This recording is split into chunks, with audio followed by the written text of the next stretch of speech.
The Darwinian theory claims that the fittest shall survive. But who decides who is fit and who is not? Who decides who is to live and who shall die?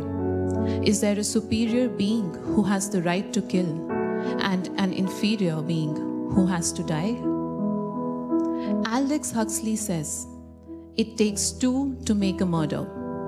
There are born victims, born to have their throats cut, as the cutthroats are born to be hanged. Was David born to be hanged? Theatrix-IIM K presents Rangmanch 18, Murder, a Whim, an adaptation of the Alfred Hitchcock directed film, The Rope.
Stay this way for a minute.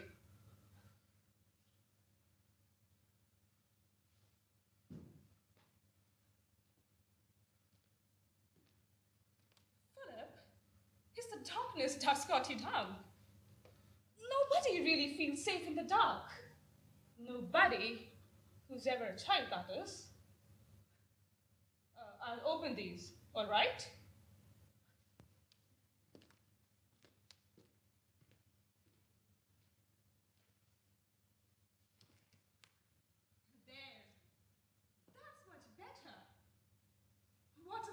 Evening. A pity we couldn't do with the curtains open in the broad daylight. Well, we can't have everything, can we? We did do it in daytime. All right, Philip. Yes.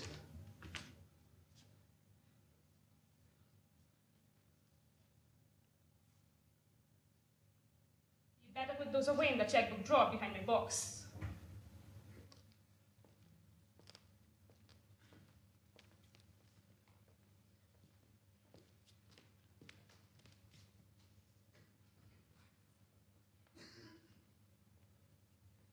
Now, it's a museum piece now.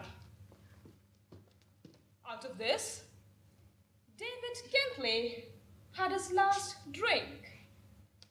It could have been ginger ale, or even beer. It was out of character for David to drink anything as corrupt as whiskey. Out of character for him to be murdered too. Yes, wasn't it? The Americans usually die young on the battlefield. Well, the Davids of this world merely occupy space, which is why he was the perfect victim for a perfect murder. Of course, he was a Harvard undergraduate, which might make it a justifiable homicide. He's dead, and we have killed him. In less than 8 hours, he'd be resting at the bottom of a lake. Meanwhile, he's here. What are you doing? It's not wrong. Oh, that's better. It's more dangerous than the longest to wound. It won't work. I wish it would. I wish we had him out of here. I wish it was somebody else. That's a trifle too late for that, don't you think? Who would you have preferred? Kenneth? I don't know. I suppose anyone was as good or as bad as any other. You, perhaps! You frightened me from that very first day in prep school. Part of the charm, I suppose.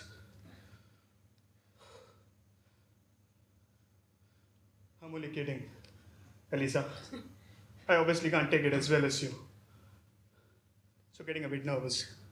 That's rather foolish, isn't it? Yes, very. May I have a drink now? By all means. This is an occasion. It calls for champagne. Champagne? Yes, I put some in the icebox. When did you put it there? Just before David arrived. You knew it would work?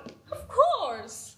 You know, I never did anything unless I did it perfectly. Well, I've always wished for more artistic talent. Murder can be an art too. The power to kill can be just as satisfying as the power to create. Philip, do you realize we've actually done it? Exactly as you planned. And not a single thing has gone wrong. It was perfect. Yes. An immaculate murder. We have killed for the sake of danger and for the sake of killing. Champagne can't equal us for the occasion. I'll take it though.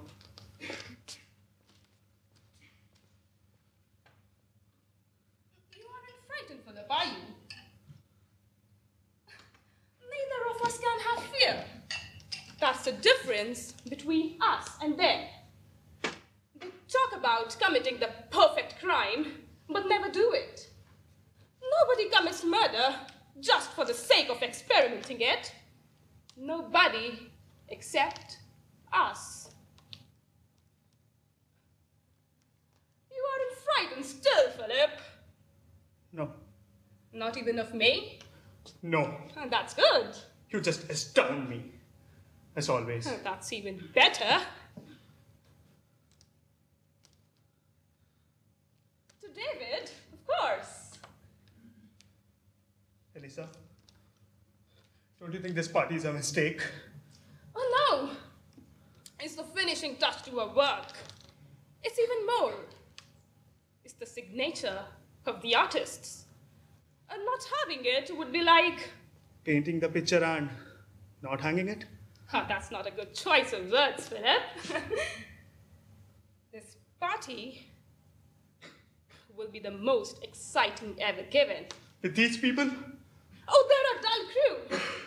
The Kentleys couldn't be duller than that if they tried. But we did have to have them. After all, they are David's mother and father. That doesn't make them any easier to talk to. Don't worry, Philip. Poor Janet will be there buttering them up. She spent everything on hooking David. Somehow, I don't think she's going to succeed. Well, she can switch back to Kenneth tonight. You must admit it. It was most considerate of me, in view of recent events, to... Philip! What? Take the candlestick. What for? Never mind, come with me. What's this all about? You'll see. It's brilliant.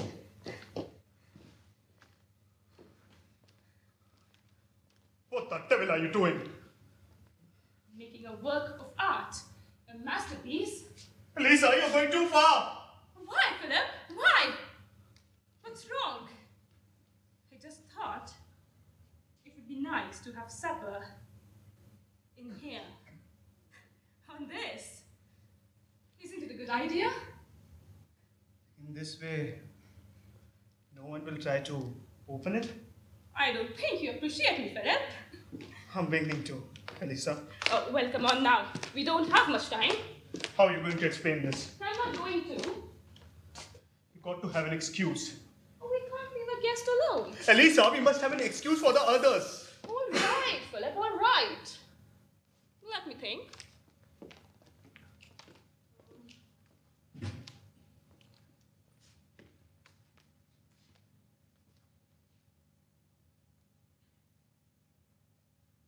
Really, Philip?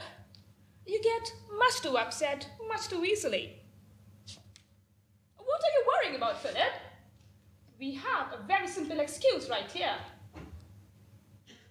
Mr. Kentley is coming mainly to look at the old books in the chest. And what could be better than having those books on the dining room table where the poor old man can easily get at them? Considerate, aren't we?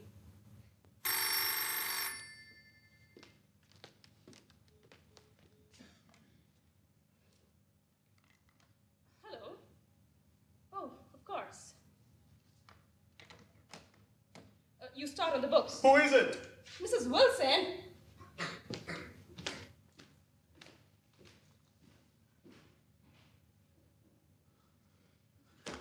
Elisa! Elisa! What the devil? Don't you have any more sense, Antu? What is it?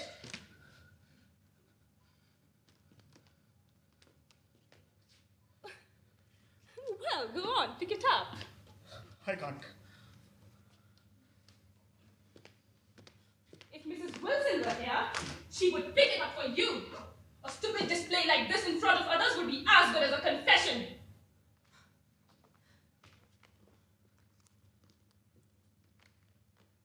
Now take these and get a hold of yourself. If you'd let me keep the light on, I would have seen it. All right, you're perfect. We have to be, Philip. We agreed there was only one crime we could commit.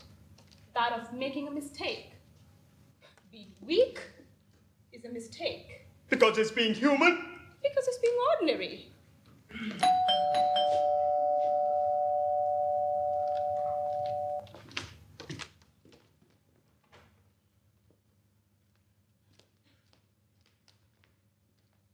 Mrs. Wilson! You owe me $2.40 for the taxis, including the tip. If it weren't for the traffic, I would have been here a half hour ago. Oh, it's all right, Mrs. Wilson. We were not expecting you back until now. I went to 5 stores to get the special pastries we like. But the prices, I couldn't see any reason for throwing away good money. So I went downtown to that little store where Mr. Kidai goes. But I tell Good you, evening, Mrs. Wilson. what may I ask is happening to my table? Oh, we are just moving the things in here. I personally thought my table was quite lovely. Oh, it was quite lovely, Mrs. Wilson. But you see, Mr. Kentley is coming mainly to look at the old books in the chest. And you wouldn't want the poor old man to get onto his knees to see them. Well, I think it looks downright peculiar. Peculiar? Very. Particularly that candlestick. It doesn't belong there at all.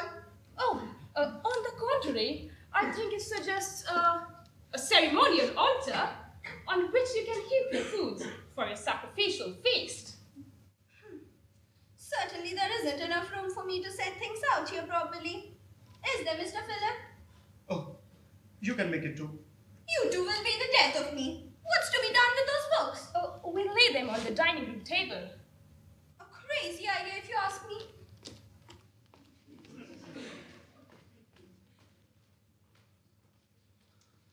Oh, sure, she will notice. Notice what? The rope, of course. Elisa, we must hide it. Oh, it's only a piece of rope. An ordinary household article. Wilson. Yes? Champagne. We're not serving them champagne, are we? Oh, yes, we are. Oh, it's going to be that kind of a party. I guess I'd better doll up a little. We only serve champagne at Mr. Cadell's on very high occasions. Matter of fact, he and I once shared a glass together on my birthday. Tonight, Mrs. Wilson, you'll have an opportunity to renew your romance. Mr. Cadell is coming.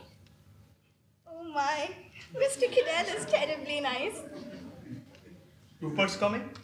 Yes, I thought I told you. No, you didn't. Some people say that Mr. Cadell is a little peculiar. But I always thought that, Well, you might let me finish. I thought you liked Rupert. I do. Well? Of all the people on this earth, Rupert Cadell is one man likely to suspect. Oh, he's the one man who might appreciate this from our angle. The artistic one. That's what's exciting. I'm glad it excites you. It frightens me. I suggest you keep your voice down. Philip, it would have been too easy with the others. And too dull. As for Rupert, I once thought of inviting him to join us for the murder. Why didn't you? The more the merrier. Oh, he hasn't the nerve. Intellectually, he could have come along. He could have invented it. He could have admired it. But he could never have acted. That's where we are superior, Philip. We have courage. Rupert doesn't. They're here. Are we ready? As ready as will ever be. Oh, my tray. Now the fun begins. Hello, Kenneth. Hello, Elisa. How are you? Oh, fine. Just put your hat there. Oh, thank you. Am I the first one again? Why is it always that I'm too early at parties? Probably because you're always on time. Hello, Philip. Champagne? Champagne? It isn't someone's birthday, is it? Oh no, it's actually almost the opposite. Philip is bidding the world a temporary farewell. I'm driving him to Connecticut.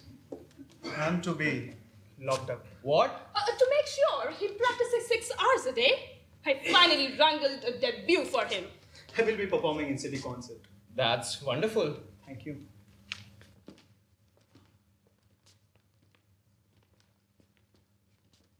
Hey, Elisa. Yes? I feel pretty honored. Why? Well, it looks like a small farewell party. Oh, we are actually killing 2 birds with 1 stone. The party is also for Mr. Kentley. David's father? Yes! Oh, is David going to be here? Of course. Who else is coming? Oh, no one you don't know, if that's what's bothering you. The Kentleys, Janet Walker. Janet? Oh, yes, I thought you'd be glad to see her. Elisa, Janet and I broke up a long time back. Didn't you know? Oh, I'm sorry. I didn't. Well, you knew Philip. Oh, I'd heard a few rumors, but I never pay attention to all those things. I wish you had. Hello, Mrs. Wilson. Oh, that must be Janet. May I? Help yourself. Cheer up, Kenneth. I have a feeling your chances with the lady are better than what you think. What do you mean? Hello, Janet. Hello, Angel. Be careful with my hair. It took hours. You smell fantastic. What is it? That perfume you gave me last Christmas? I knew I had a good taste. Oh, you do? You look lovely. I won't by the time it's all paid for. Was that funny? I never know when I'm being funny. When I try to be funny, I lay the bomb before... Philip, sweet! Hello. Hello. What is this rumor I hear about you and that silly concert? I bet you're going to play some foul trick on us and become...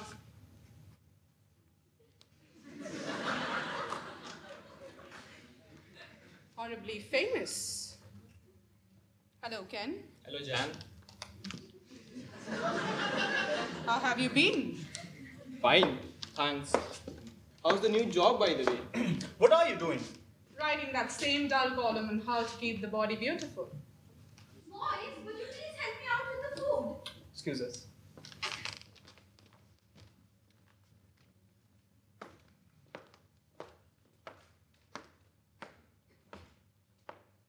You dirty bitch.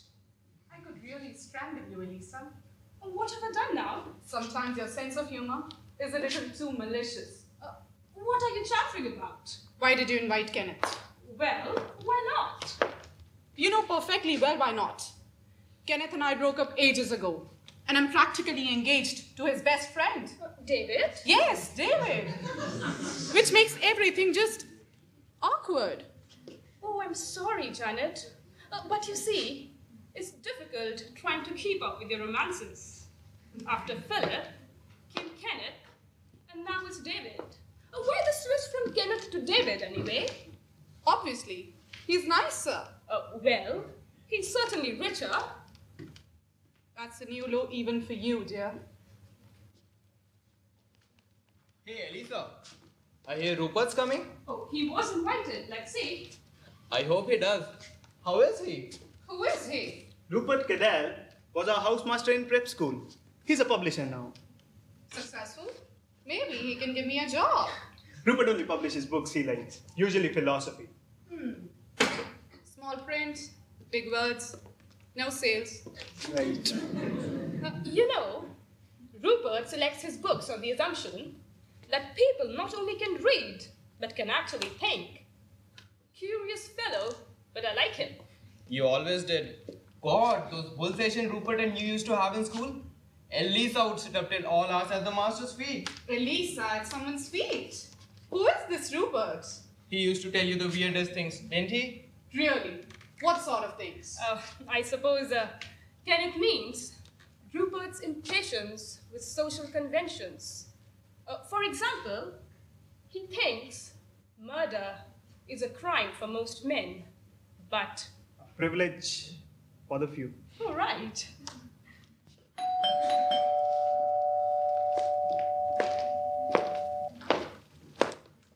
Mr. Kentley, so glad you could come. Thank you, Elisa. Mrs. Kentley isn't well, so I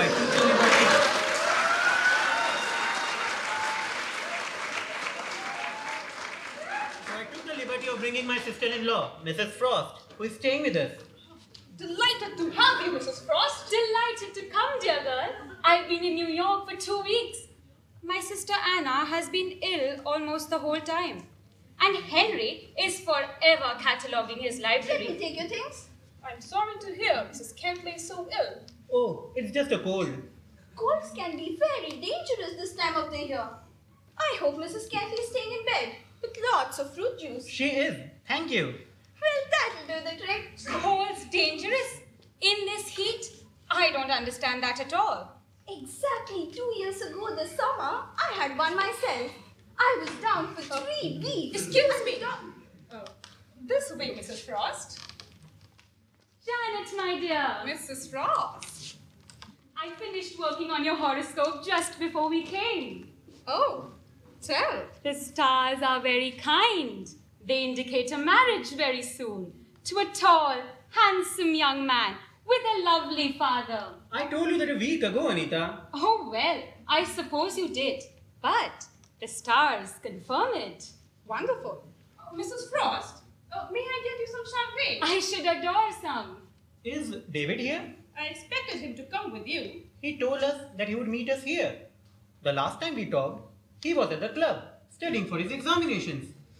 The trouble with David is, he doesn't really have to study. He's too bright. And punctual too. Let me call the club and find out where he is. Kenneth, Yes. would you mind taking this into Janet? Sure, but why? No particular reason. I just thought you would like to take it to her. And then you would like David to walk in. Oh no, that would be too much of a shock. born? July 14. Can you really tell my future from that? Oh, I am only an amateur astrologer. I'm sure you're very good. I do my best. I suppose you wish to know if your concert will be a success? Yes, I do. Let me see now. You were born on the 14th of July. You are Cancer, the crab. You are a moon child. You are very much under the influence of the moon. May I see your hand? You don't remember the hour of your birth, by any chance? No. Good fingers. Strong. Artistic. What about the concert? These hands will bring you great fame.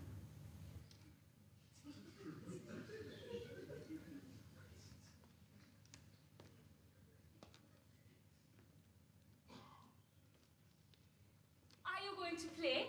How lovely.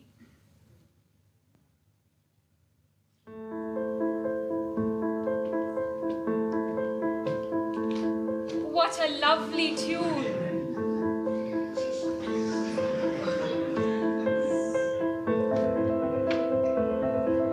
Your touch has improved, Philip. Rupert, I was beginning to think you weren't going to show. You know me better than that, Elisa. Mrs. Frost, may I present Mr. Rupert Cadell? Delighted. Thank you. Mr. Kentley. How do you do, Mr. Kentley? Rupert Cadell, the housemaster at Somerville. I used to be. You must have taught my son David. Ah, you flatter me. Hello. Oh, Miss Walker. How do you know? Elisa spoke of you. Did she do me justice? Do you deserve justice? Well.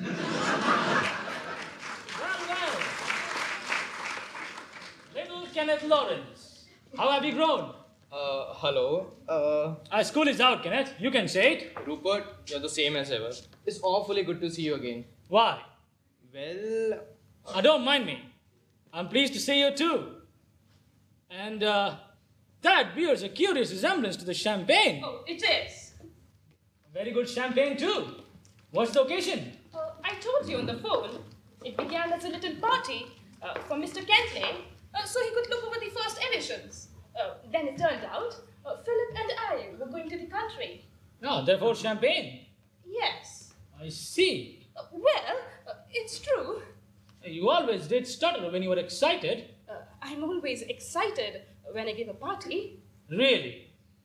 Mr. Cadell, Oh, Mrs. Wilson. What have we here? I've got those special pastries that you like. Oh, I don't like them anymore. Oh no. Come on, just Thank you. Thank you.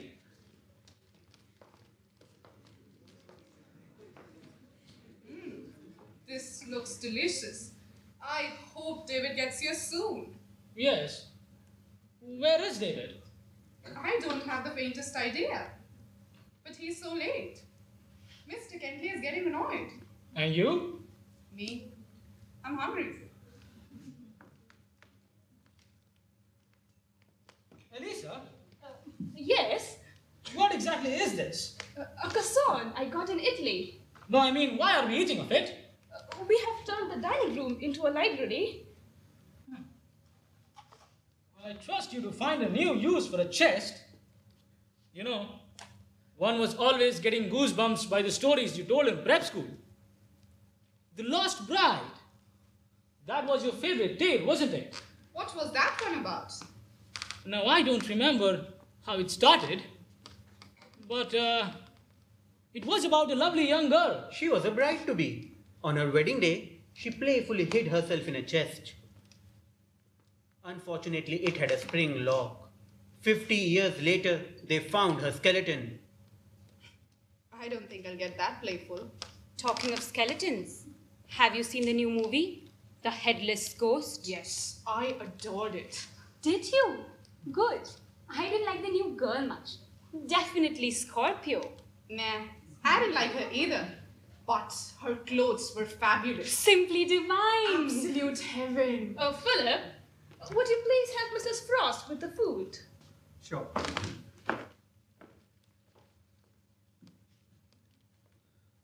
Have a seat, Mrs. Faust. I'll give it to you. Why are you not eating, Philip? I don't eat it. How strange. I've never heard of anyone who doesn't eat chicken. Have you, Elisa? Well, you probably did. Why don't you eat it? I just don't. Well, there has to be a reason. Freud says there's a reason for everything. Even me. There's no reason, Janet. I think you have a very funny reason, Philip. Doesn't he, Elisa? Yes. I knew there had to be a reason. What is it? Oh, it's nothing too much. I think it's quite fascinating. Oh, come on, Elisa. Please. Oh, okay. Oh, well, it happened about 3 years ago in Connecticut. Mother has a place there. We were going to have chicken, so we walked over to the farm. Across the valley, the church bells were ringing. In the farmyard, Philip was doing likewise to the necks of 2 or 3 chickens. Oh dear. It was a task he usually performed very competently. But on this particular morning, his touch was perhaps a trifle too delicate. Because one of the subjects of a dinner table, the chickens, suddenly rebelled. Like Lazarus, he rose. That's a lie! That's not true. I've never strangled a chicken in my life. Now look here, Philip. I've never strangled a chicken and you know it.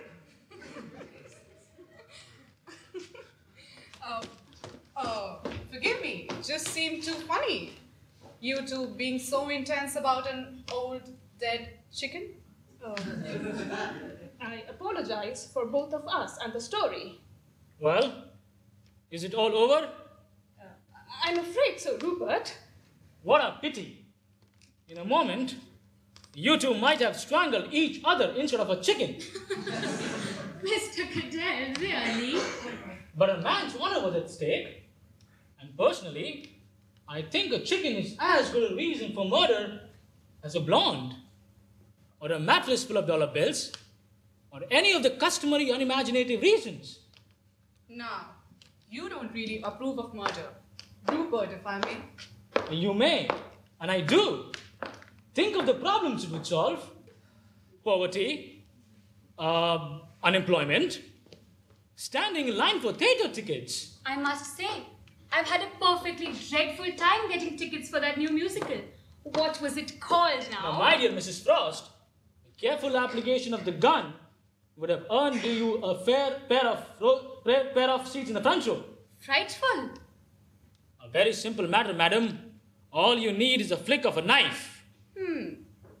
What a divine idea. If it suits your purpose, merely. But then, we'd all be murdering each other. Oh no. Oh no. After all, murder is, or should be, an art. Not one of the 7 lively, perhaps, but an art nevertheless. As such, the privilege of committing it should be reserved to those few who are really superior individuals. And the victims would be the inferior beings whose lives are unimportant anyway. Obviously. Now, mind you, I don't hold with the extremists who believe that there should be an open season for murder all year round. No. Personally, I would prefer a cut-throat week or a strangulation day. Probably a symptom of approaching senility, but I must confess, I really don't appreciate this morbid humor. Oh, Mr. Kentley, the humor was unintentional. You are not serious about these theories. Of course, he is. The notion that murder is an art which superior beings should practice in season? Now I know you are not serious. But I am. I'm a very serious fellow, Mr. Kentley. Then may I ask, who is to decide if a human being is inferior and is therefore a suitable victim for murder? The privileged few commit it. And just who might they be? Oh, myself, Philip, possibly Rupert. I'm sorry, Kenneth. You're out. Please, I'm serious. And so are we, Mr. Kentley. The few are such men of intellectual and cultural superiority that they are above the traditional moral concepts. Good and evil, right and wrong, were invented for the ordinary average man, the inferior man, because he needs them. So you agree with Nietzsche and his theory of Superman? Oh yes, I do. So did Hitler. Oh, Hitler was a paranoid savage.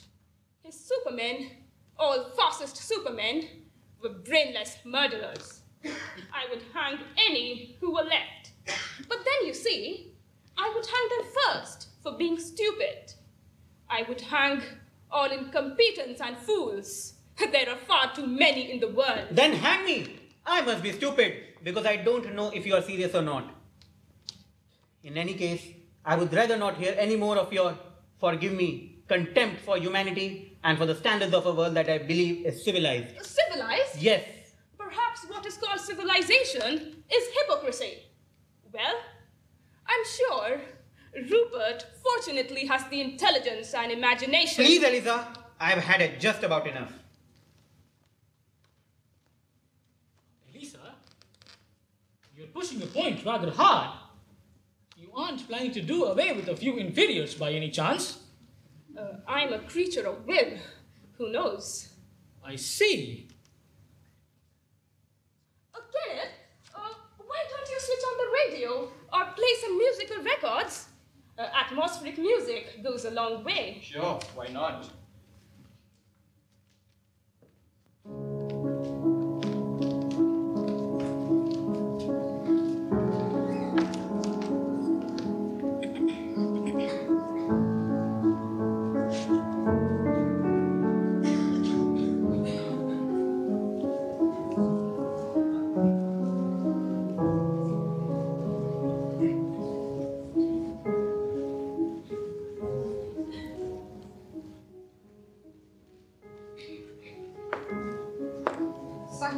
Little devil, isn't she? Bringing us back together with sweet music. Do you care what she thinks? I know what she thinks. She thinks I threw you over because David has a bigger bank account. Well, you threw me over, remember? Now, wouldn't our friend Elisa like to know about it? I'm thankful to you, though, that I found David. To me? Yes. That grim Sunday at Howard, when you called it quits, David took me for a walk. My chin was just about an inch from the ground. I couldn't be the gay girl. I just relaxed and let everything pour out. The real me stuff. You're in love with David, aren't you? Yes. I don't get it. Get what? Elisa made a crack when I got here. She implied I would have a chance with you because David's out of the running. Wait, you mean that before we got here, Elisa knew that we had broken up? She even knew about you and David. But Kenneth, she pretended to be completely ignorant about it when I told her. Wait, Elisa? Yes? May we see you for a moment? Certainly. Well, just exactly what are you up to, dear? Up to getting you a coffee, if you like. Let's dispense with the charm. I'd like to know why you had the gall to tell Kenneth that he wouldn't have to worry much longer about David and I. That's not precisely what I said. That's what you implied. And I want to know why. I don't think David's coming. Oh, wait and see. I don't have to.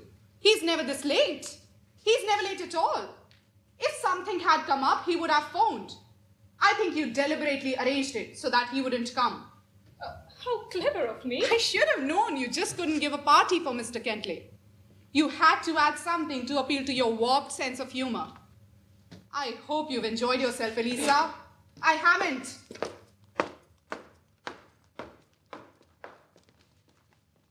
Elisa, something gone wrong? No. Janet has a talent for being bothersome at times. She seems to be missing David. As a matter of fact, I'm beginning to miss him myself. Aren't we all?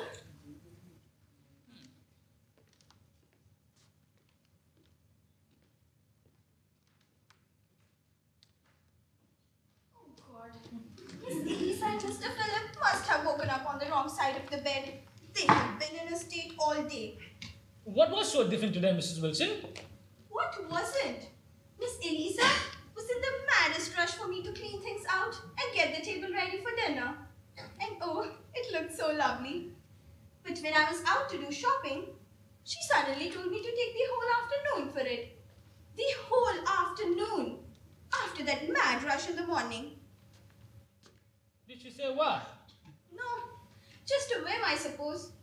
But when I got back, she and Mr. Philip were arguing about something. About what? Now, Mr. Cadell, even if I did know, do you think I'll tell? Well, I hope so. Not me. I'm like the grave. Is she still hopping on a table and how difficult it is to serve from this? It's much more convenient, you know. Because in this way, people don't have to go all the way into the dining room to get food and come all the way back to eat it. And Mrs. Wilson, please serve the guests. Don't lecture them. We did wake up on the wrong side of the bed, didn't we?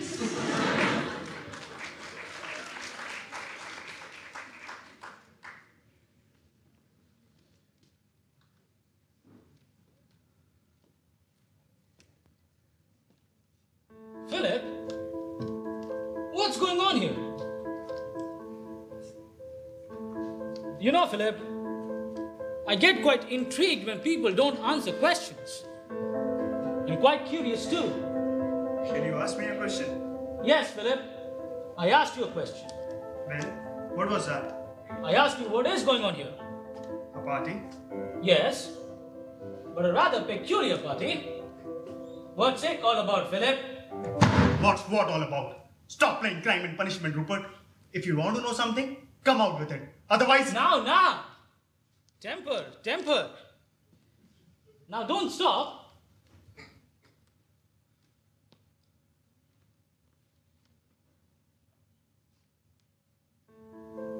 You are very fond of that little tune, aren't you? You know, Philip, I wish I could come out straight with what I want to know. Unfortunately, I don't know anything. I merely suspect. All right, Rupert. I'll ask you. What do you suspect? Oh, I'd forgotten. Where's David, Philip? I don't know. Why don't you ask Elisa? I have, but she is too busy maneuvering the other 2 points of the triangle. What about, Philip? What is Elisa trying to do exactly with Janet and Kenneth?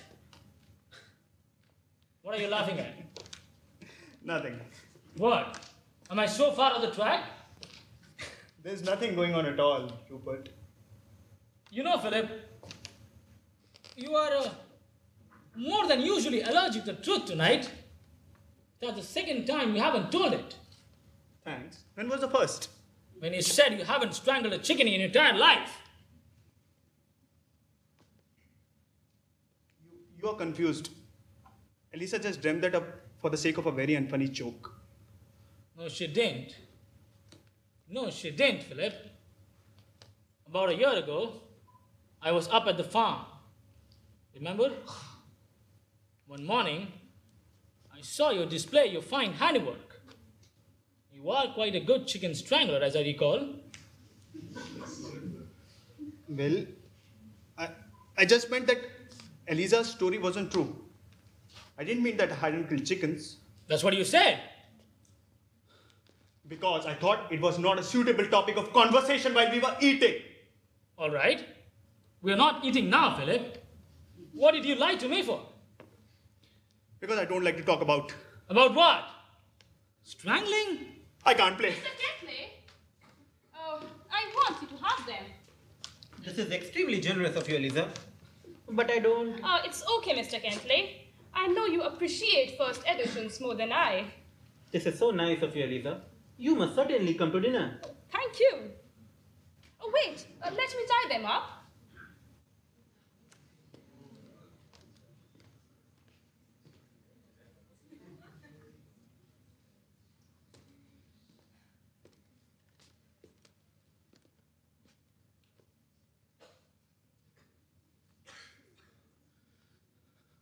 What's wrong?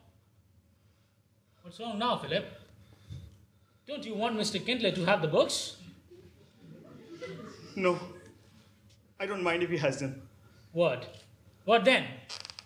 It's just a clumsy way of tying them up. That's all.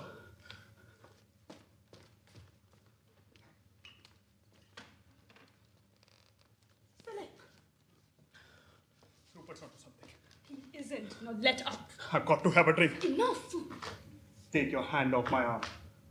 Don't you tell me what to do, what not to do. I don't like it. And I'm not going to. Keep your voice down, Philip. I hope I haven't upset Philip. No. He's more likely mixing his drinks. You seem rather upset yourself. Do I? Yes. There is something upsetting both of you a great deal. Excuse me, ma'am. There's a lady phoning for either Mrs. Frost or Mr. Kentley. Oh, that must be Anna. I will talk to her, Henry. It is quite late and David hasn't arrived yet. Does anybody have an idea where David might be? Oh, he might be at any number of places. Such as? The club, or the Bradling's party. Or maybe he went on to Janet's place to pick her up. I called my place after I spoke to Mrs. Kentley. He wasn't there. Obviously, David ran into someone at the club and changed plans.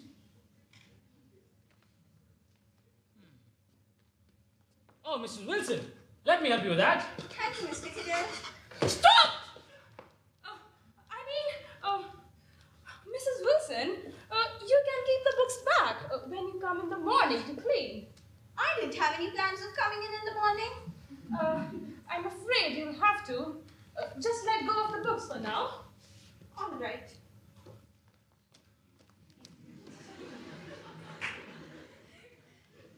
Henry, Anna hasn't heard a word from David. She's frantic. She wants you to call the police. The police? Oh no, Anita. I don't think that is necessary. David is no longer a child. Eliza, I must go home now. My wife needs me. This isn't like David. It's okay, Mr. Kentley. Mr. I Kentley, understand. may I go with you? Thank you, Janet. Mr. Kentley, your books. Janet, this is hardly the time, but I'm very glad that we had the talk. So am I, Kenneth. And David will be too. Let's go.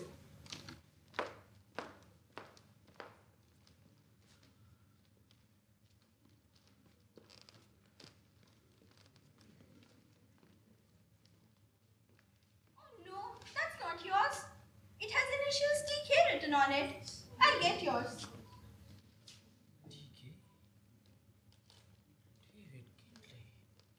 Here you go. You're going to?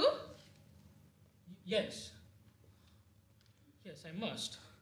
Good night. Good night, Mr. Kidder. Good night.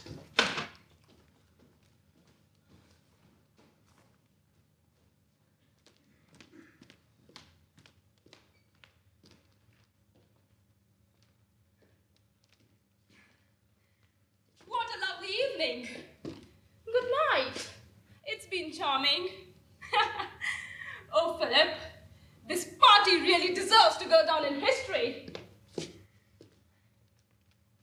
Well, come on. It's all over. And it couldn't have gone more beautifully. Yes, it could. Without Rupert.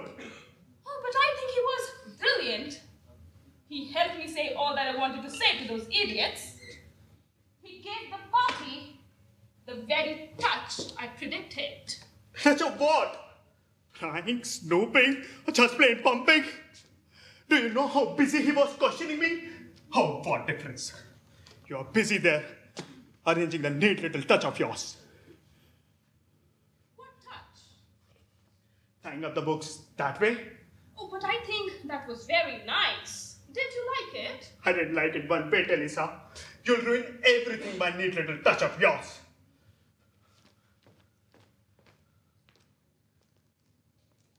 I'm determined to get drunk, aren't you? I am drunk. And just as childish as you were before, when he called me a liar. You had no business telling that story. Why did you lie anyway? I had to. Do you ever bother for a single minute how someone else might feel? Oh, I'm not sentimental, if that's what you mean. No. That's not what I mean. But nothing matters. Nothing matters. Except Miss Elisa gave the party. Miss Elisa liked the party. Miss Elisa had a delightful evening. Well, I had a rotten evening. Keep drinking and you'll have a worse morning. If at least I'll have a hangover, it'll all be mine.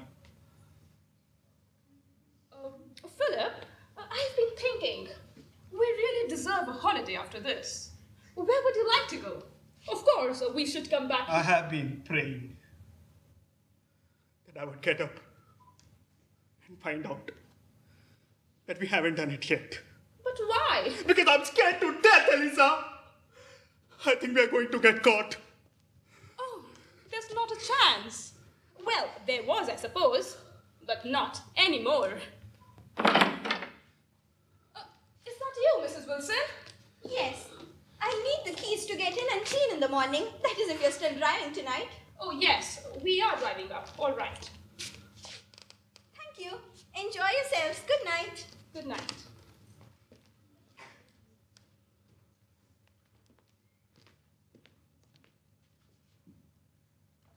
Whom are you calling? Only the garage.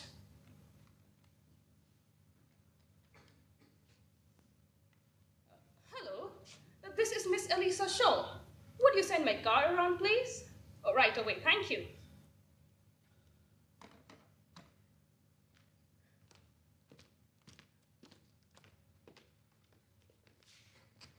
We better draw the curtains first.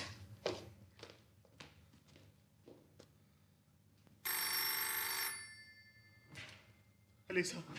Elisa! Who is it? From Answer it! There hasn't been time for him to get here. Then maybe Mrs. Wilson forgot something. Answer it! Elisa, couldn't we pretend we are not home? With all these lights on? Answer it, Philip!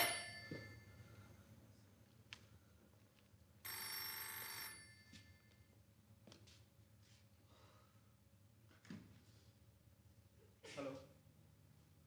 Who is it?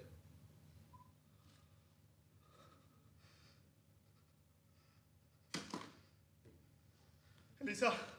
Elisa! It's Rupert! What? He wants to come up. He says he has left his cigarette case here. Well, let him come. You know he's lying. I think he has caught us. Shut up and get back to that phone. No, Elisa, I can't. Get back to that phone! Elisa, I won't. You've got to! No, he does! Shut up!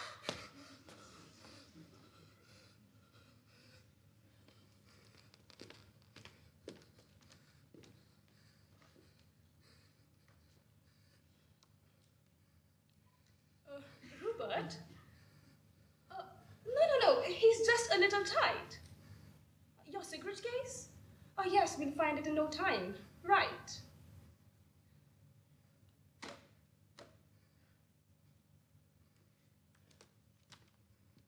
Philip, listen to me. Rupert is on his way up now, and you've got to pull yourself together. Go on, have another drink if you must, but get a hold of yourself and keep your mouth shut. It'll be over in 5 minutes. Did you hear me, Philip? Yes. Elisa! Elisa! Now look, I'm not going to get caught because of you or anyone else. No one is going to come in my way now.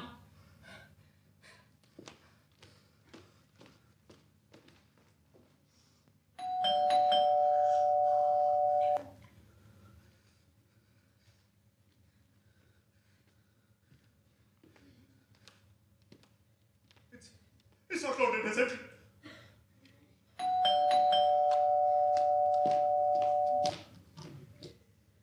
Hello, Rupert.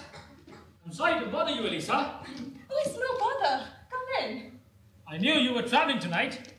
I didn't want to be left without my cigarette case. Hello, Philip. Hello. I didn't mean to alarm you before. You didn't mean to alarm him.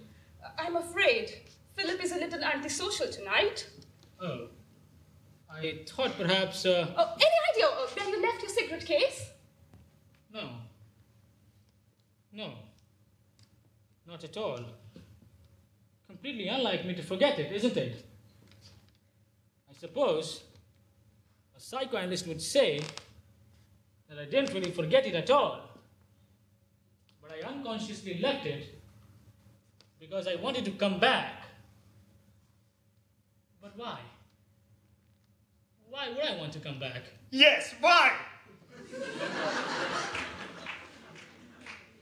For the pleasure of a company or another drink. Ah, that's a good idea. May I have one for the road? Of course. Philip, will you fix Rupert a drink? Now let me see. The last I remember having the case was when I was there. I was trying to help Mrs. Wilson open the chest just when you came over, Elisa. Oh, then what? I wonder where it could be. Oh, it's here. Right where I left it. I'm sorry to bother you both. May I have the drink anyway? Of course. You really don't mind? No, why should we? You might be, what? Tired? Are you sure it's all right? She said you can have it. Thank you. I'm sorry, Rupert. Philip has had a few too many.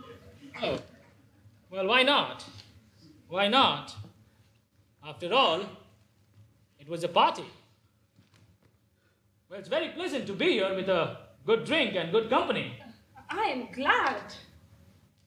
You know, I always hate to leave a party, especially when the evening has been so unusually stimulating and strange, like this evening. What do you mean, strange? Oh, did I say strange, Elisa? You often pick words for sound rather than meaning.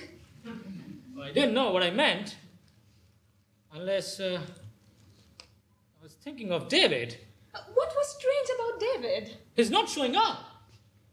What are you up to? Do you think I kidnapped David? Well, it's a sort of mischief that would have appealed to you in school.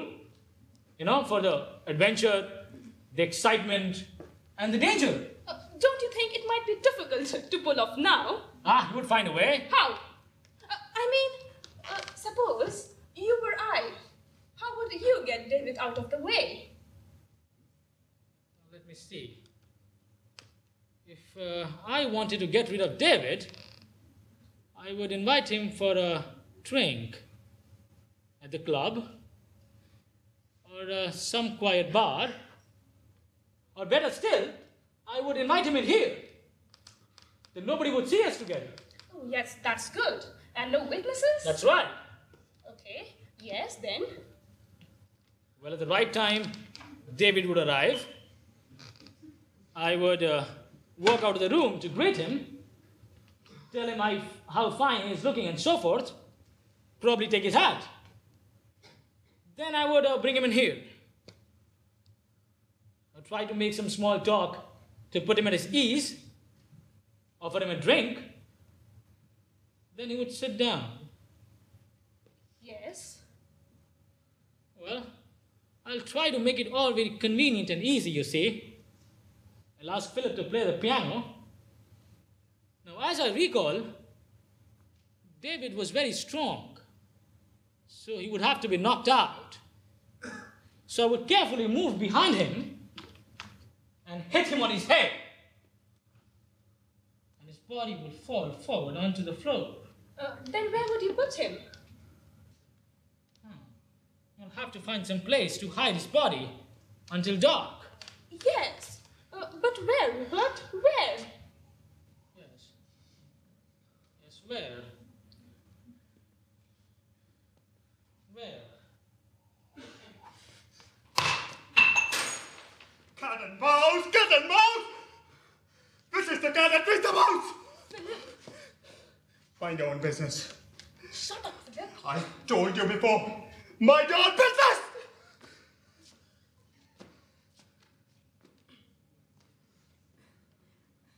I don't think there's much point in your staying.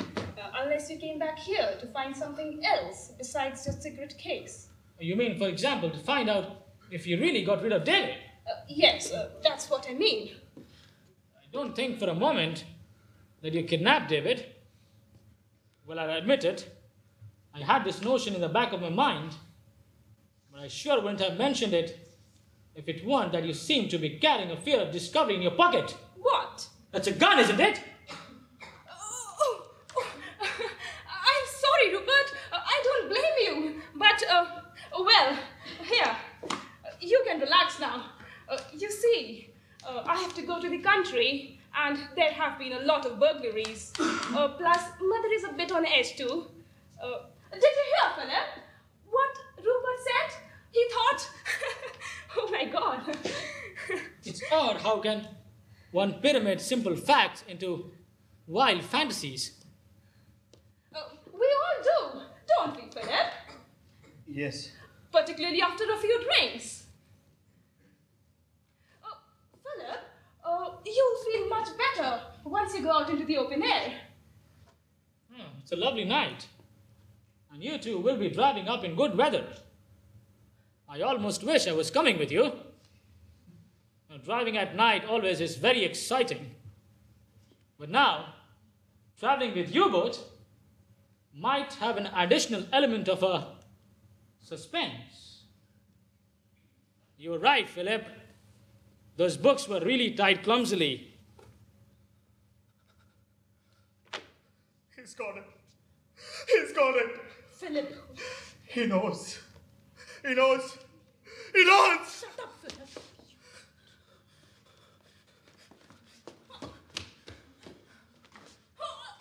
All right. Easy. I'll take care of it. No, you won't. I would just as soon kill you as I kill him sooner. This is what you wanted? Somebody else to know? Somebody else to know how brilliant you are? I told you not to invite him. But oh no! You had to have him here. And now, you are done for. Shut up, Philip, will you? You made me do it. And I hate both of you. I was going to.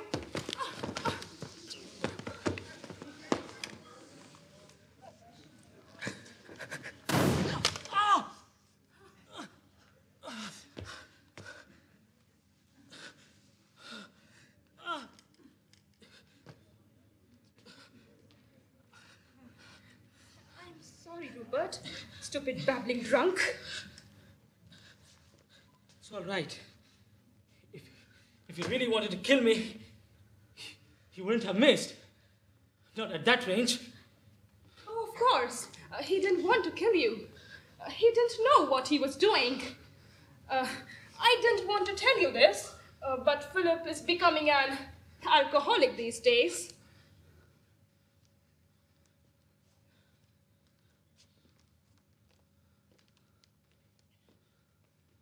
Lisa, would you please step over there? Rupert, Philip is drunk. I'm sure you won't take his nightmare ideas of us seriously. Elisa, I'm tired. And I'm frightened too. I don't want to fence anymore. What are you going to do? I don't want to. But I'm going to look inside the chest. What? Are you crazy? I hope so. With all my heart, I hope I'm crazy. Rupert? I've got to! This has nothing to do with you. I've got to see inside the chest, Elisa! All right. Go ahead and look. I hope you like what you see inside it.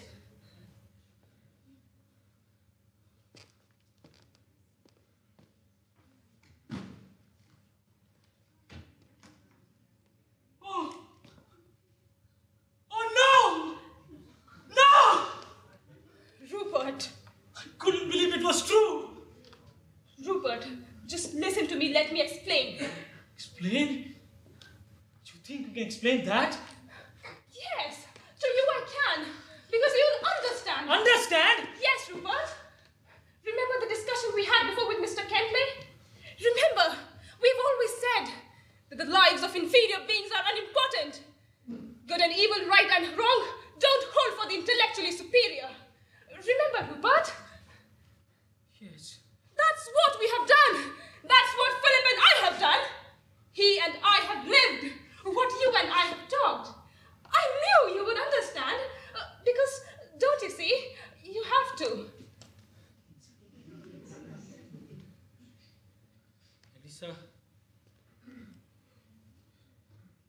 Elisa, till this very moment, the world and the people in it have been dark and incomprehensible to me. I've tried to clear my way through logic and superior intellect. But you have thrown my words right at my face. You're right too. If nothing else, a man should stand by his words. But you have given my words a meaning I would never have dreamed of. And you have twisted them into a cold, logical excuse for your ugly murder. Well, they were never meant to be that, Elisa. There must have been something deep inside you from the very start that let you do such a thing. But there was also something deep inside me that would never let me do it. And never let me be a party to it. What do you mean? I mean, today, you've made me ashamed of every single concept I've hold of inferior and superior beings. But I thank you for that shame. Because now I know that we are all separate human beings with the right to live and work as individuals, but with also an obligation to the society we live in. By what right did you dare decide that you belong to a superior few? By what right did you dare decide that the boy there was inferior, hence could be killed? Did you think you were God, Elisa? Is that what you thought when you choked the life out of him? Is that what you thought when you stirred food from his grave? I don't know what you thought, but I know what you've done. You've murdered! You've killed a fellow human being who could have lived and loved as he would have never done. What are you going to do now? It's not what I'm going to do. It's what the society is going to do. I don't know what that is. I can guess. And I can help. You're going to die, Elisa! Both of you! You're going to die! Rupert? Was that a gun? It must be from the next tree. There were 3 shots fired. There must be a madman on the roof. Someone should call the police.